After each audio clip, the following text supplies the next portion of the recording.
What if I told you that the world's oldest written story isn't just a myth, but might be based on a real man?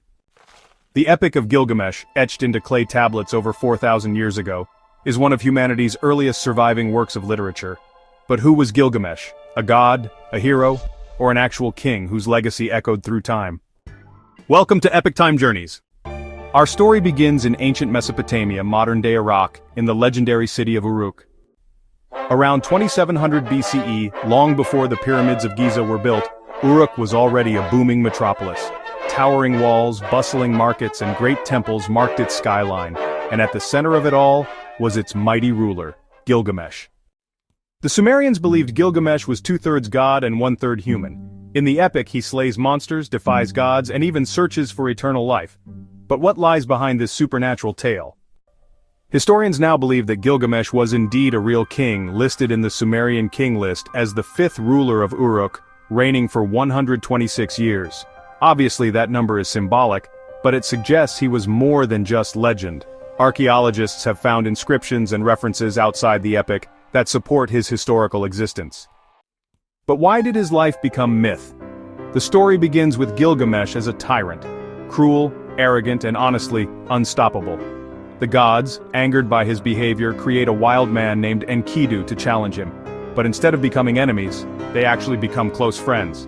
Together, they embark on epic quests, defeating the forest guardian Humbaba, slaying the bull of heaven, and challenging fate itself. But when Enkidu dies, everything changes. Shattered by grief, Gilgamesh begins a desperate journey to escape death. A journey that takes him across deserts, under mountains, and even to the edge of the world. He seeks Utnapishtim, the immortal survivor of a great flood, whose tale honestly mirrors the biblical story of Noah. Gilgamesh learns that honestly, even the greatest of kings cannot escape death.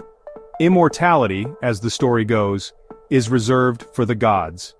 His true legacy, the story tells us, lies not in living forever, but in the mark he leaves on the world.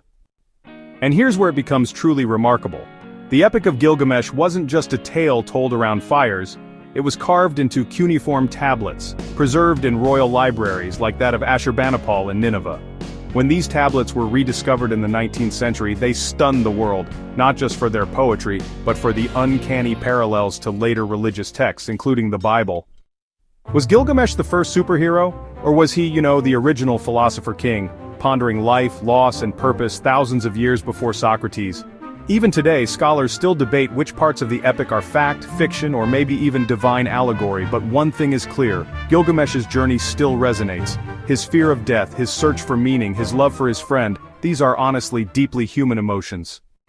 The real story behind the Epic of Gilgamesh isn't just about gods or monsters, it's about us.